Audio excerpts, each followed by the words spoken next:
Plaza TV presenta Puertas Adentro, una mirada al alma. Conduce Janina Figueroa.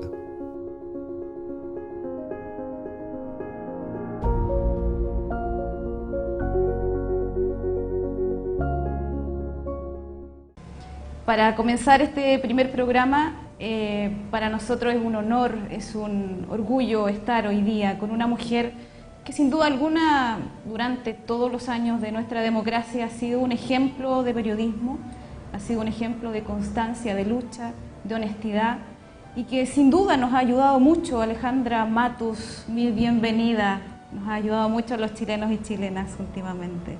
¿Cómo estás, Alejandra? Gracias. Muy bien, gracias. Qué bueno. Mira, yo te quiero proponer tal vez una conversación diferente, porque nosotros hoy día tenemos ganas de mirar un poquito puertas adentro a personajes tan importantes y relevantes para los chilenos y las chilenas como eres tú, a partir de tu profesión y de todo lo que nos has mostrado. Entonces quiero hacer un viaje contigo, te quiero proponer tal vez llegar un poquito a tu alma también. Y me quiero remontar en algunas cositas que yo ahí anduve investigando acerca de tu vida, que me parecieron muy interesantes poder compartirlas hoy día con todos y todas las que nos están mirando. Quiero partir contando un poquito, para los que no saben, que naciste en San Antonio, que eres de aquí, de la quinta región, de tu nacimiento fue aquí en San Antonio. ¿Puedo decir hace cuántos años? Sí, no hay problema. Sí, no hay problema. Bueno, 55 años. Hace 55 años naciste aquí en la ciudad de San Antonio, pero muy pequeñita. Emigraste con tus padres y tus hermanos al norte. Estuviste en Iquique viviendo, pasaste por Calama y quiero que nos detengamos un poquito después en Curanilahue.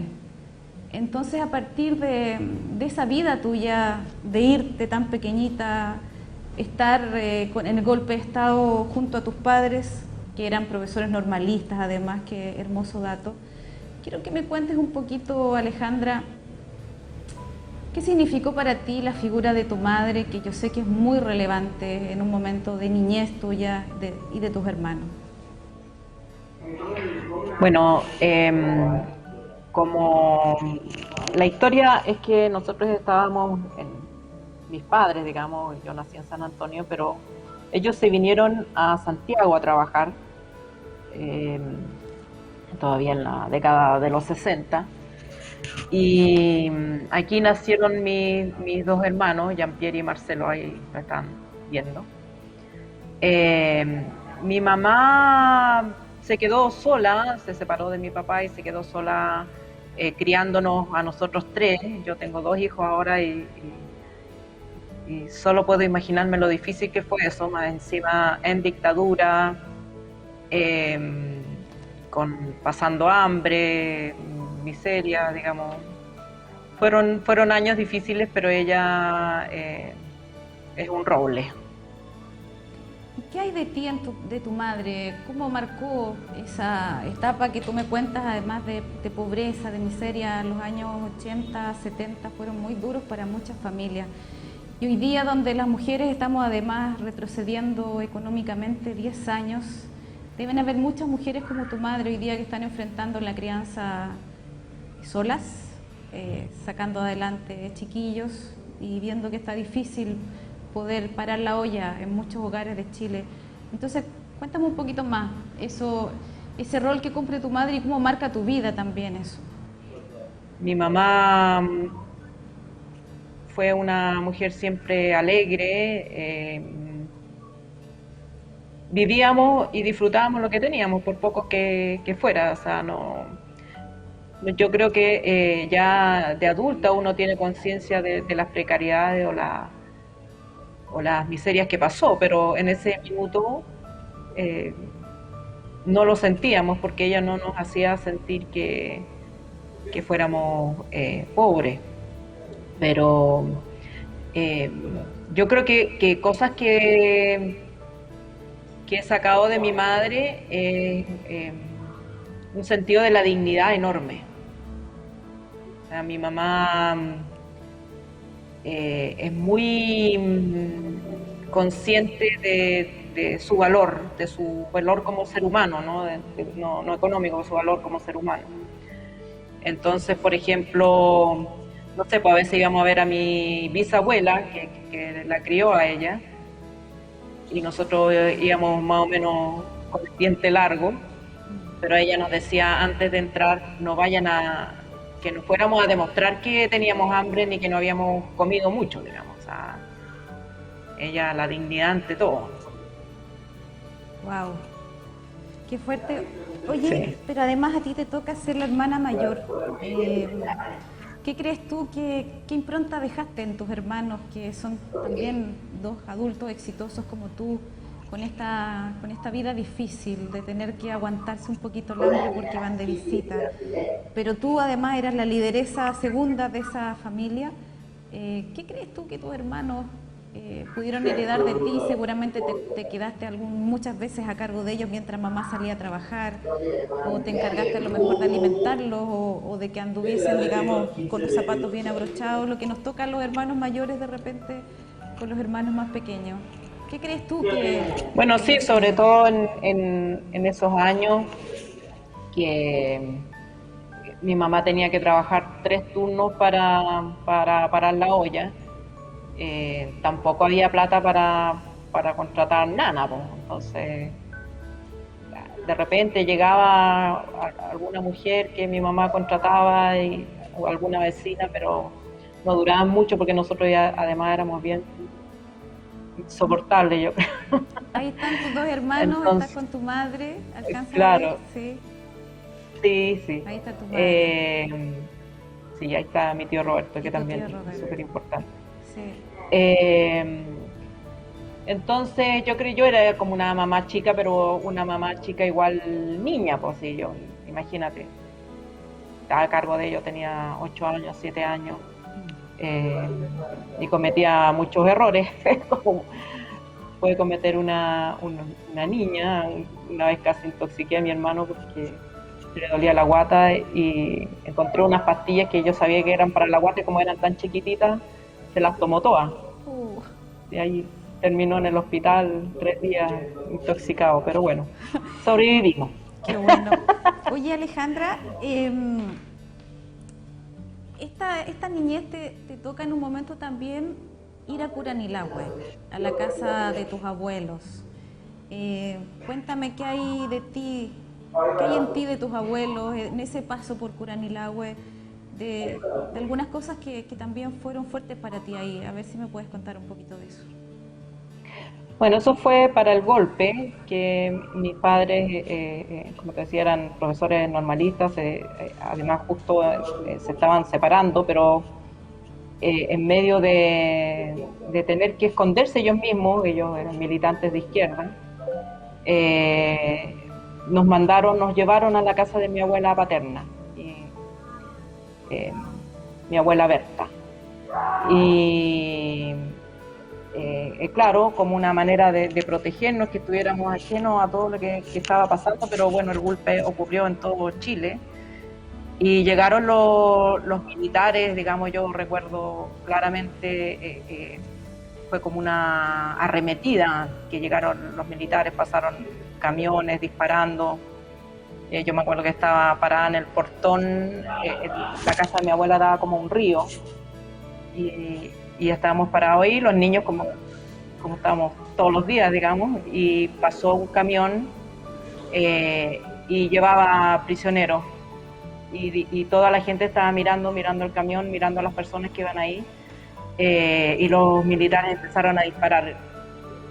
Y yo me di cuenta porque la chancha que estaba con nosotros se puso a gritar, como gritan los chanchos, de una manera bastante Sí. alaraca. Así Sí. que corrimos hacia adentro de la casa y después llegaron los militares a la casa, se llevaron a mi abuelo. Destruyeron todo lo que tenía mi abuelita. Mi abuelita era muy ordenada, hacía mermeladas, era como una abuela típica, ¿no? Con sus bordados, sus cositas bien, bien bonitas dentro de su austeridad.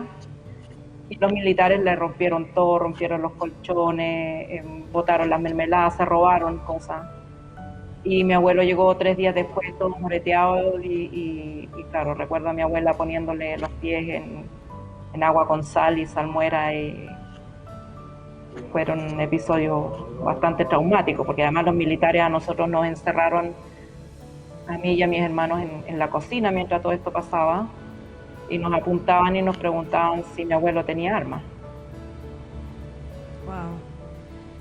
Y eso, Alejandra, esa protección familiar también, porque cuando relatas que tu mamá con algunos cuentos trataba de suavizar el hecho de que había un poquito de hambre, que no fueran a desteñir en la casa de la tía y toda esa cosa tan pedagógica además de poder enfrentar la vida con dignidad, pero ¿cómo afecta justamente ese episodio en tu vida? ¿Lo tuviste marcado? Tu círculo calentito, tu abuelita, tu mamá, ¿lograron que eso se pasara en ti rápido o te quedó marcado y es algo que recurrentemente tú recuerdas? No me quedó marcado eso como una experiencia negativa, sino que como parte de la vida que tenía. Yo creo que el choque vino ya después, o sea, en el colegio, por ejemplo, que yo no tenía conciencia por ejemplo, de mi apariencia o de si iba vestida o si los zapatos estaban rotos. No tenía conciencia porque a mí nadie me decía tu ropa está mal, digamos, o andas con la camisa al revés o cualquier cosa. Pues yo me vestía nomás y me vestía mi hermano y me iba al colegio. Pero en dictadura me sacaron del colegio donde yo estaba, que era de niños y niñas, era mixto, y me pusieron en un colegio de niñas, y ahí me hacían bullying pesado, pues claro, ahí a través de lo que ellas me decían me daba cuenta, digamos, que era una especie de bicho raro, que nada, porque que no me peinaba, que no me vestía adecuadamente, cosas que digamos, que uno sufre por la humillación, porque cuando te humillan uno se da cuenta que no pertenece o que no está bien, digamos, ahí. Pero eso que hay era un códigos, colegio público, normas. ¿no?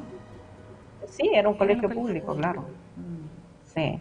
¿Y qué te pasaba con eso?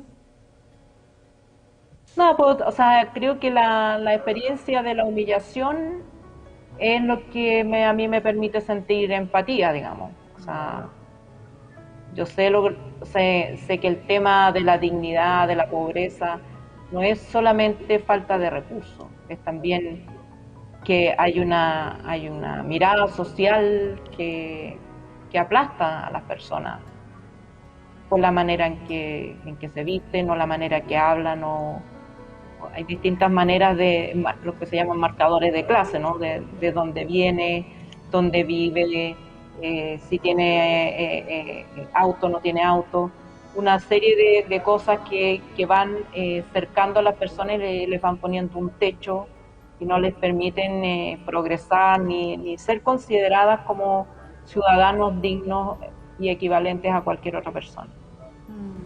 Oye, Alejandra, y avanzando un poquito más con tu vida, fuiste puntaje regional en la prueba de actitud académica. Yo sé de varios sueños que tenías de niña que estás concretando, que vamos a hablar un poquito más adelante, pero fíjate que me llamó la atención de que no eres periodista por vocación, casi por equivocación, porque con ese puntaje nacional querías estudiar medicina. Cuéntame cómo fue eso. O sea, desde niña y sobre todo ya en la adolescencia, en el liceo,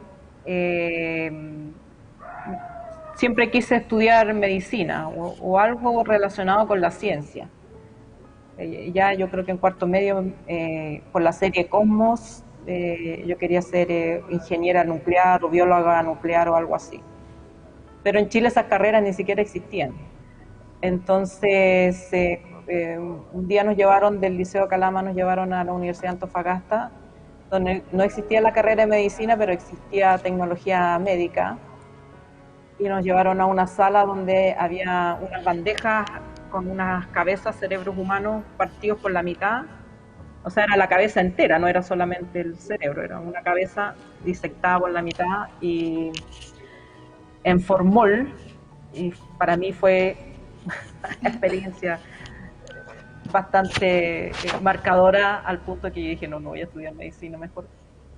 Eh, y también, claro, como fui el mejor puntaje de la provincia, todos me decían, no, estudia leyes, estudia medicina, y siempre he sido un poquito rebelde, así que yo dije, no, no voy a estudiar lo que me dicen, voy a estudiar lo que yo quiero. Pero yo no sabía cómo funcionaba el tema de las postulaciones. Entonces puse periodismo en primer lugar,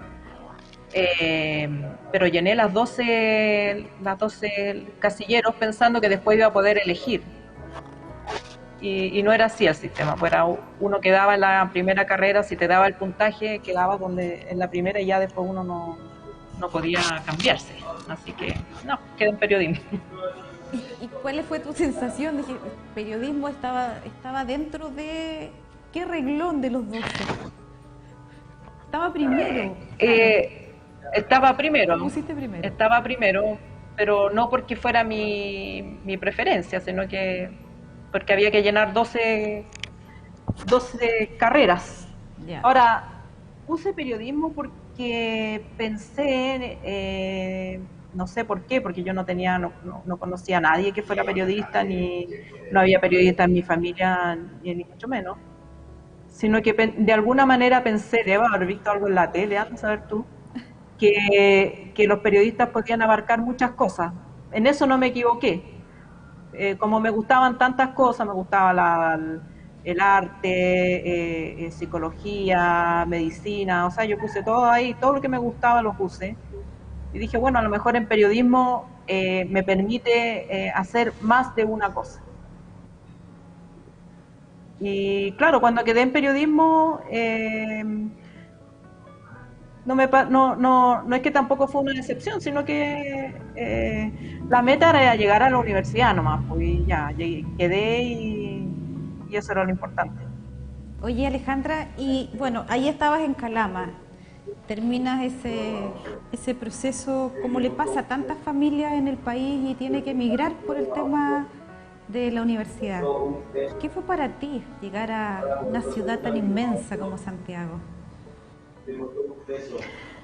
Bueno, no solamente llegar a Santiago, sino que llegar a la Católica, porque A la Católica. yo estudié periodismo en la Católica y conocí a personas de un sector social con las cuales nunca había interactuado. Yo siempre estudié en escuelas públicas, estaba en el Liceo B8 de Calama, y claro, era la mejor alumna del liceo, pero era un liceo público y no era muy difícil ser la mejor alumna. Tampoco era que yo fuera súper matea, sino que por alguna razón, nada, pues se me daban fáciles los estudios. Y cuando llegué a Santiago, a la Católica, me di cuenta que no sabía nada. O sea, en comparación con mis compañeros hablaban alemán con los profesores, sabían de filosofía, sabían de un montón de cosas que yo no tenía idea, digamos. O sea, la brecha cultural era enorme, en conocimientos también, y también todos estos aspectos que hacen la vida universitaria, poder ir a una fiesta, movilizarse, tener ropa adecuada, de nuevo. O sea, para mí fue llegar a la Católica fue de nuevo el mismo choque que sufrí cuando me cambiaron al colegio de niñas. O sea, de nuevo tomar conciencia de que era un bicho raro, de que era una arveja en una cazuela. Wow, y eso duró mucho. ¿Llegaste a la casa de algún familiar? ¿Te viniste a una pensión? ¿Emigraste con Primero mamá? llegué a la casa, yo llegué justo el día del terremoto. Del 85. No, eso fue al otro año. No, el 84 todavía no había terremoto. Sí, vino mi mamá a dejarme, nos vinimos en bus, que fue como el gran apoyo que nos dio la municipalidad, fue pagarnos el pasaje en bus.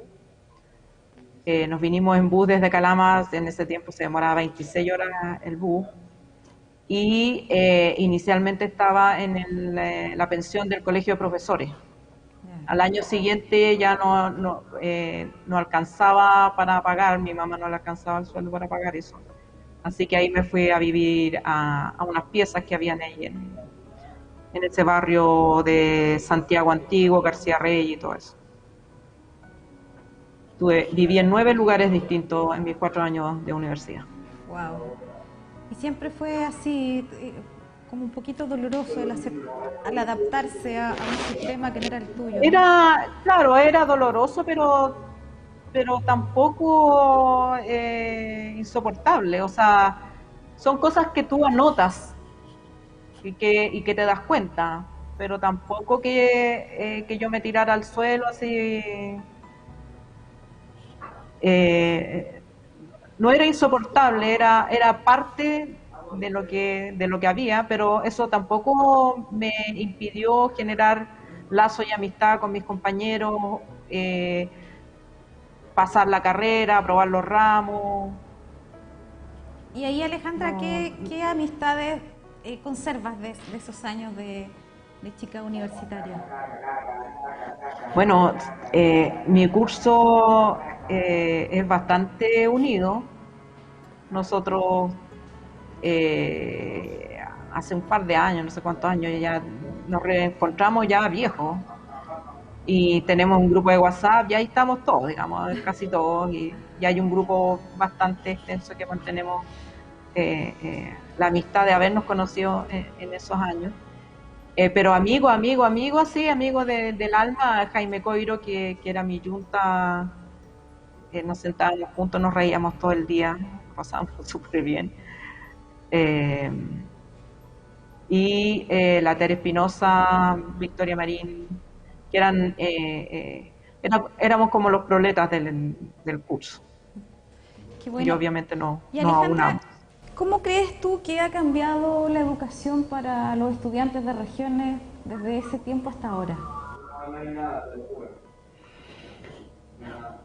Yo creo que hay cosas que han mejorado enormemente, de partida la gratuidad, o sea, son cosas que mejoraron hace poco nomás, pero por lo menos la gratuidad, hay más becas, las universidades también dan más becas, hay una preocupación de las universidades por tener lo que se llama cohortes más inclusivas, más diversas. Pero yo veo, yo soy profesora de la Universidad Diego Portales y veo esos muros invisibles de venir de un joven o una joven que vienen de San Bernardo y que se encuentran por primera vez, comparten con alguien que viene de Vitacura. Porque no hay otros espacios en Chile donde ese cruce se haga, se produzca. La educación pública está segregada, los hospitales están segregados, los barrios están segregados. Entonces el encuentro entre distintos segmentos sociales, distintas culturas, se produce en la universidad para los que tienen la posibilidad de llegar a la universidad. Y para algunos jóvenes es insoportable. Algunos jóvenes, o sea, yo creo que gran parte de la deserción se debe a eso, a que no hay manera de superar ese puente, esa enorme distancia que hay entre la calidad de educación que recibieron unos y la que reciben otros, por más que estén sentados juntos en un aula. Oye, Alejandra, quiero leer un poquito las reacciones del público con la primera parte de tu relato. Ay, dice Virginia: por eso eres tan sabia, Alejandra, por haber pasado tantas injusticias y muchos chilenos te queremos. Gillo dice: la magia de las cosas que nos regala la vida, Alejandra. Cami Fuentes dice: qué poderoso el relato de Alejandra, gran programa. Pablo César: qué regalo saber de una gran periodista. Mira, eso está diciendo la gente hoy, ¿verdad? Se está conectando con ese Muchas lado gracias. humano tuyo. Alejandra, vámonos ya a la Alejandra periodista. Hay algo que yo no me puedo imaginar. ¿Cómo fue el momento exacto que decides irte del país cuando te acusan de atentar contra la ley de seguridad interior del Estado ya estábamos cumpliendo 20 años del lanzamiento del libro negro de la justicia chilena en plena democracia. ¿En qué momento exacto, Alejandra, dices ya, esto no, me voy a tener que ir? Fue todo muy rápido. El libro negro lo presentamos el martes 13 de abril de 1999 en el Hotel San Francisco. Ahí lo presentamos. Y bueno, fue una presentación del libro más o menos estándar. Había mucha prensa, mucho interés por el contenido del libro, obviamente. Lo presentó Roberto Garretón, el abogado de derechos humanos, Carlos Orellana, que era el editor, y yo como autora.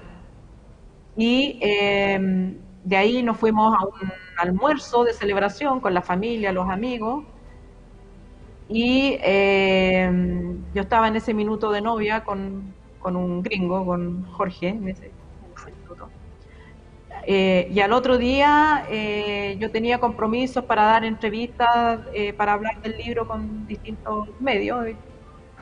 Me quería levantar tarde y de repente, como a las 8 de la mañana, sonan el teléfono y me llamó mi hermano. Primero que nada me llamaron de Planeta para decirme que estaba la policía ahí incautando los libros. Me llamó la Malala. Mi primera reacción fue que, bueno, hay que avisarle a la prensa, cómo reaccionar respecto de lo que estaba pasando. No estaba pensando en qué iba a hacer yo. Minutos después me llama mi hermano y me dice que hay un requerimiento por ley de seguridad del Estado y que eso significa que yo podría estar 5 años presa, que me olvidara, digamos, de mis planes de casarme, que me olvidara de tener trabajo. O sea, yo le decía, no, pero me tengo que quedar a defender el libro y no creo que eso vaya a pasar. Me dijo, tú has tenido otras acusaciones por leyes similares que existían en ese tiempo, no te van a dar la libertad provisional, tienes que irte porque ya tú escribiste el libro, que el libro se defienda solo, y mi consejo de hermano y abogado es que te vayas ahora, antes de que haya una orden de detención en tu contra.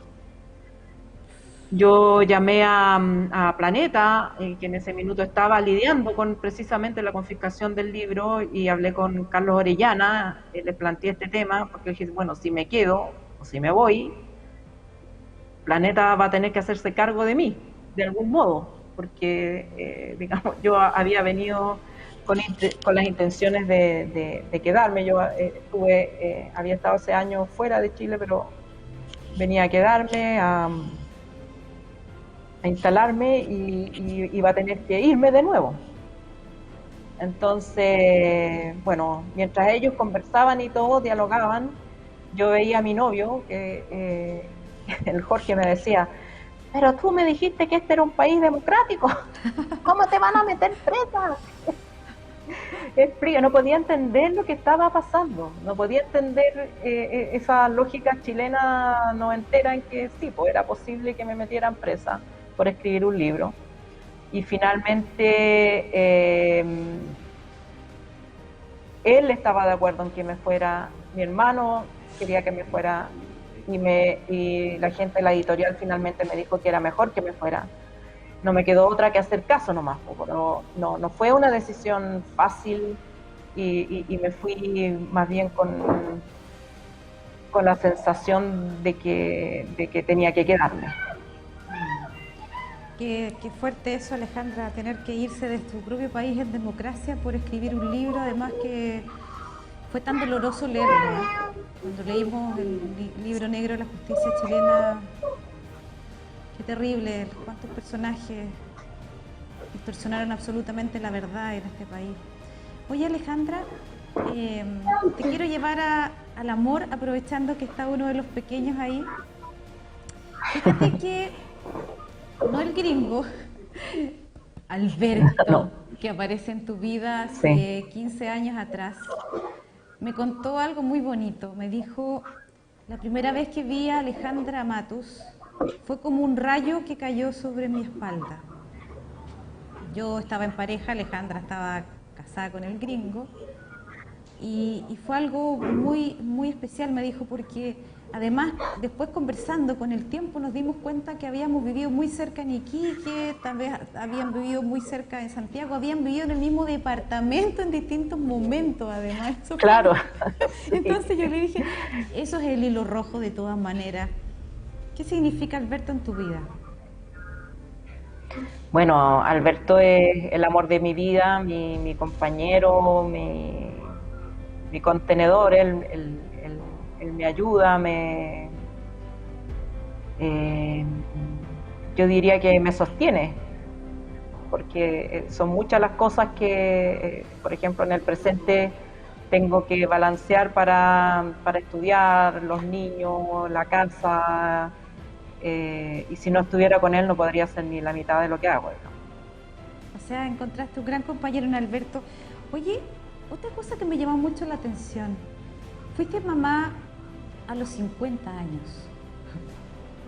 Así es. Del más pequeñito. Fui primero mamá a los 42. A los 42, sí, del que mayor. ya era...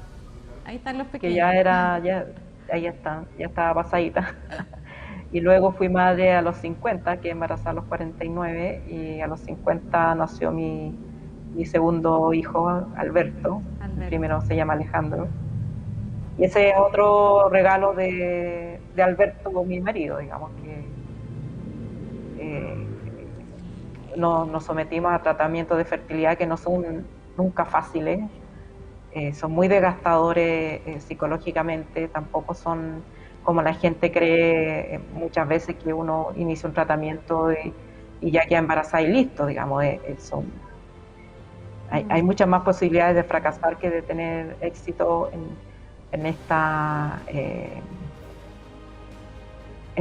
concretar este deseo. Así que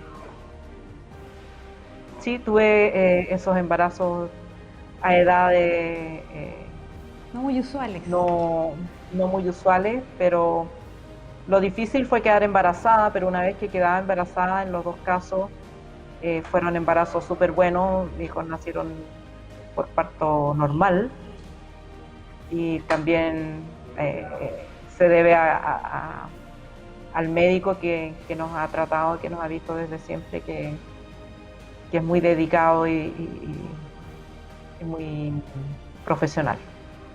Wow, o sea, eres una tremenda guerrera tú, Alejandra. Hay algo que me llama mucho la atención también, tu parte artística, fíjate. Tienes una relación exquisita con la música, además eres muy metódica porque has estudiado canto. Entonces quería preguntarte un poquito qué pasa ahí con la Alejandra artista, porque aparte de ser una muy buena cantante, eres una gran bailarina de flamenco. Estás tomando clases. No, gran bailarina. Soy una bailarina mediocre nomás. Sí. Oye, me dijeron pero sí, me contaron por ahí que dentro de tu gusto musical estaba, aparte de bailar flamenco, también está el tango. Y sí. No sé, señor director, ¿tenemos un pedacito de una canción que le gusta a Alejandra por ahí? Sí, la estoy escuchando. La están escuchando. Cuéntame un poquito de esa canción.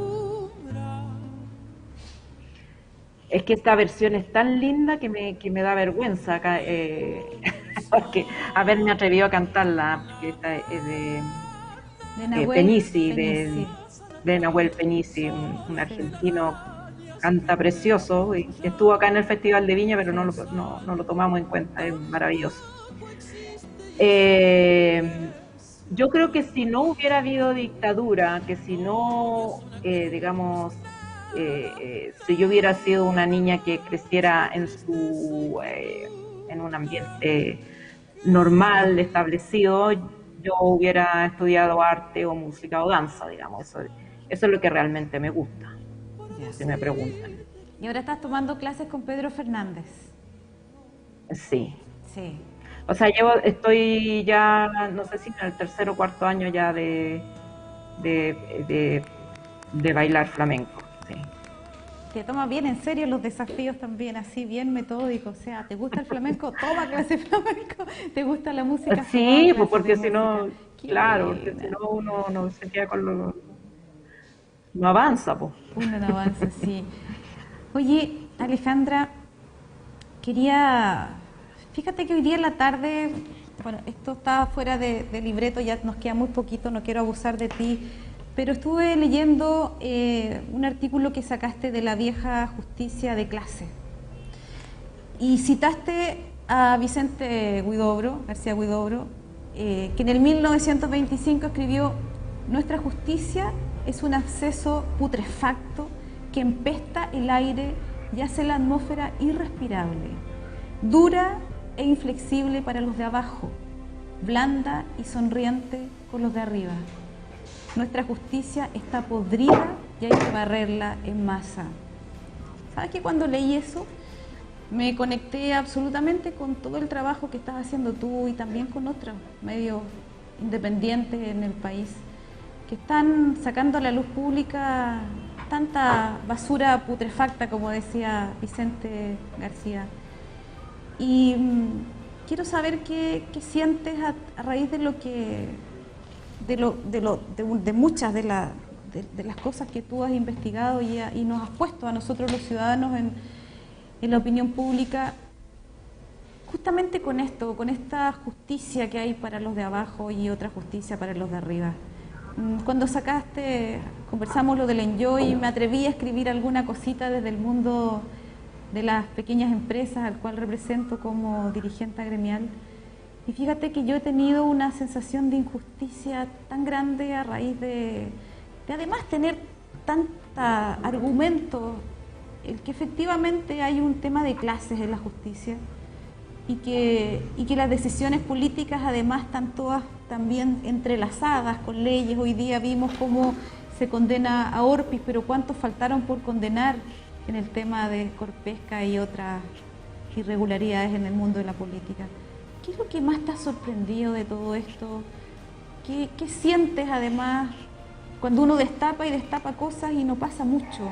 ¿Cómo es posible que con el caso Enjoy como que siga funcionando un gobierno y digamos como que nadie se ponga ni siquiera colorado? ¿Cuál es tu sensación en eso? A mí lo que me sorprende es la persistencia, ¿no? La persistencia de esta realidad que describía Vicente Huidobro. Estoy dando una entrevista. Que pasan y pasan los años y ese análisis que hacía el poeta podría hacerse hoy día y alguien podría pensar perfectamente que se escribió hoy. Entonces, eso es lo que me sorprende. Ya, digamos, las cosas que ocurren no me sorprenden, pero me sorprende la fortaleza de nuestra oligarquía para mantener sus privilegios y a costa del trabajo, del talento, de la inteligencia de la gran mayoría de la población. Porque no es que digamos, sean, como podría pensarse, mejores o como intentan decir que la gente es pobre porque es floja o la mayoría de la gente se parte el lomo todos los días trabajando. Me imagino que tú conoces los emprendedores que tienen buenas ideas y hacen lo imposible por salir adelante con sus negocios, pero viene una pandemia y todo se viene abajo y en cambio otras personas cometen asesinatos, fraude, se roban la plata al Estado y no pasa nada, y no les pasa nada. Ni siquiera pierden esa dignidad porque cuando una persona cae presa acusada de narcotráfico, una mujer ya que aceptó traer droga de otro país confiando en que a lo mejor se iba a poder hacer una plata fácil, esa mujer cae ahí presa y nunca más puede hacer nada. O sea, cayó presa y puede haber tomado esa mala decisión y nunca tiene la oportunidad de reiniciar su vida. En cambio, estas personas cometen todo tipo de tropelías y siguen apareciendo en los diarios, dando entrevistas, no parecen recibir ni siquiera el reproche social. Entonces, eso a mí me sorprende cómo eso persiste y persiste y persiste a través de los años. Oye, Alejandra, ¿y tú has recibido muchas presiones cuando has empezado a hacer algunas investigaciones, has entrado, digamos, en terrenos complejos? O sea, yo creo que es muy complejo para cualquier país meterse con lo que pasó con el presidente de la República, por ejemplo, en el tema del caso Enjoy, o destapar, digamos, el tema de las AFP. ¿Has recibido muchas presiones? ¿Llamados? La verdad es que no. Nadie me ha llamado directamente. Cuando yo trabajaba en medio, llamaban al medio, digamos, al director o al editor, digamos, pero eso no era algo exclusivamente mío, digamos, era una época en que eso era muy común. Y no, nadie me ha amenazado. La información muchas veces es difícil de obtener y es previsible que sea, digamos, porque de eso se trata el periodismo de investigación, de publicar aquello que alguien con poder no quiere que se sepa. Claro. Entonces, si no quiere que se sepa, obviamente que te va a hacer la pega difícil. Pero nunca, o sea, he recibido amenazas y cosas después, como reacción más bien a lo que publico. Oye, estaba apareciendo ahí en la pantalla un libro que a mí me fascinó mucho. Yo me acuerdo habértelo comentado hace muchos años atrás. Doña Lucía. Fíjate que a mí me impresionó demasiado la estratega que significa Lucía Iriart en la vida de este milico poca cosa que sale en el libro, que para mí me impresionó mucho.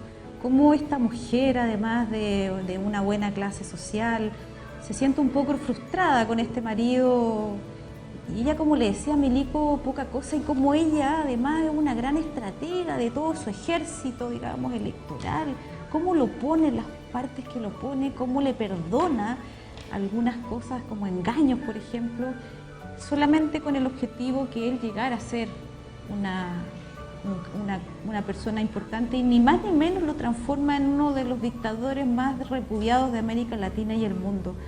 ¿Qué sensación te dejó hacer ese libro desde el punto de vista de la mujer? ¿Cómo la ves a ella, esta mala heroína, pero tremendamente potente también? Bueno, en una parte empatizo con ella, porque Lucía Iriart, si uno la mira, digamos, si uno la hace abstracción del tema de la dictadura y la mira hasta 1973, hasta antes del golpe, ella era una política frustrada, digamos. Ella nació en una familia de alta alcurnia, pero fundamentalmente una familia poderosa. O sea, cuando el Partido Radical era el principal partido de Chile, su padre fue ministro del Interior, fue senador, y en su casa se cocinaban y se maquinaban muchas decisiones políticas. Entonces yo me la imagino a ella bebiendo de ese ambiente, pero a un mundo que además se le negaba a ella por ser mujer. O sea, al mismo tiempo que participaba, que lo veía, que entendía las reglas de la política, solamente a ella la formaban para casarse, que era lo que se esperaba de una mujer de su clase social, que se casara bien. Ese era como el objetivo, nada más. Ni siquiera ella estudió, no tenía tampoco pretensiones académicas ni estudiar nada. Salió del liceo y se casó. Y se casó equivocada más encima, porque el novio no le gustaba ni al papá ni a la mamá por distintas razones. Entonces todos sus primeros 30 años de matrimonio, porque este era el matrimonio ya con sus años cuando llegan al poder, se la llevó tratando de empujar a Pinochet lo más arriba que ella podía, con la ayuda del papá, digamos, y Pinochet también, digamos, en ese tiempo, y creo que todavía los oficiales les recomiendan casarse con alguien de más arriba que ellos, para que les ayuden en las carreras y tal. Pero Pinochet mismo no tenía grandes aspiraciones. Pinochet era bastante porro, era la última antigüedad, eso significa que era el alumno más porro de su generación y por lo tanto le tocaron malas destinaciones y Lucía Iriar sufría todo eso en el momento en que además el ejército o ser militar era mal visto por la sociedad, con cabros chicos que le crecían, le salían, digamos, iban naciendo los niños y ella no tenía tampoco vocación maternal, y de eso hay varios testimonios ahí suficientes en el para contar que ella prácticamente sufría depresión postparto, pero también en una época donde a nadie le importaba si la mujer tenía depresión postparto, o sea, se tenía que hacer cargo de los cabros chicos igual y de la casa y de todo algo que a ella, para lo que ella no fue criada y no, claro. Entonces, ese mundo, esa digamos, esa etapa pesadillesca, me hace pensar que si Lucía Iriar hubiera nacido en otra época, probablemente hubiera ido al Parlamento, hubiera sido una dirigente política y nos hubiéramos ahorrado un dictador. O por lo menos Pinochet no hubiera sido dictador. Ahora dictadura iba a haber igual porque era una decisión que no la tomó Pinochet, la tomó Estados Unidos, la tomaron la clase poderosa en Chile y estaban de acuerdo todas las Fuerzas Armadas, salvo el ejército hasta ese minuto. Entonces el golpe iba de todas maneras. Que haya sido Pinochet el que se subió a última hora, que lo haya encabezado y que, digamos, tuvieron que sacarlo más o menos que a patada, esa fue obra de Lucía Iriar. Sí. Es un tremendo libro, yo lo recomiendo a todos y a todas los ahora en cuarentena comprar el Doña Lucía porque realmente es impresionante. Yo me entretuve mucho y tuve sentimientos encontrados con el libro muchas veces, claro. Especialmente cuando ella tenía justamente las depresiones después de sus partos, el viaje a Ecuador, el que él se haya enamorado profundamente de la señorita ecuatoriana y ella vuelve y se banca toda esa rabia. No, es un personaje bastante interesante para poder leer, así que recomiendo el libro, bueno, todos los libros de la Alejandra, pero a mí en lo personal me gustó mucho esa heroína malula que tenemos todavía en Chile dando vuelta. Mira, Alejandra, nos quedan muy poquitos minutos de programa. Yo, en lo personal, te quiero agradecer siempre la deferencia que has tenido con los requerimientos que te hemos hecho desde los gremios o de algunas cosas por ahí que te hemos solicitado. Decirte que para este periodo que estamos viviendo de tanta congoja, hubiese sido también interesante hablar contigo, obviamente, de más noticias y más contingencia, pero quisimos nosotros hacer algo distinto y empezar a mirarnos puertas adentro, porque en el fondo todos hablamos de la Matus. Ojalá que la Matus diga esto, que le diga esto otro, pero pocos saben quién es la Matus y hoy día creo que nos quedó claro por todas las reacciones que está teniendo la gente que no nos ha dejado de ver hoy día, que dicen qué grande, más grande aún es la Alejandra Matus, así que espero que te hayas sentido cómoda y bueno, quiero dejarte estos minutitos para que te puedas conectar a tu otro Zoom, para que te puedas dirigir a las personas y nos puedas dejar algún mensaje, a lo mejor qué sueños tienes. Te dejo libre para que puedas decir lo que gustes. Muchas gracias por la invitación, primero que nada a ti, Janina, ha sido una conversación muy grata. A quienes nos han estado acompañando también, gracias por estar ahí. Yo creo que mi sueño es colectivo, ¿no? Creo que nadie puede estar bien si los demás están mal. Entonces, mi sueño es que Chile algún día llegue a ser un país verdaderamente democrático, donde las decisiones las tomen las grandes mayorías, que se tomen las decisiones para el bienestar común de todos. Y esto no significa que no vamos a ser diferentes, ni que no vamos a pensar distintos, ni vamos a tener diferencias. Por supuesto que las vamos a tener, pero tener un piso mínimo donde todos podamos desarrollarnos y convertirnos en la persona que queremos ser y no en la persona que tenemos que ser, porque no nos queda otra. Yo creo que ese es mi sueño para Chile. Bueno, muchas gracias, Alejandra. Te libero para que te puedas conectar a tu próximo Zoom.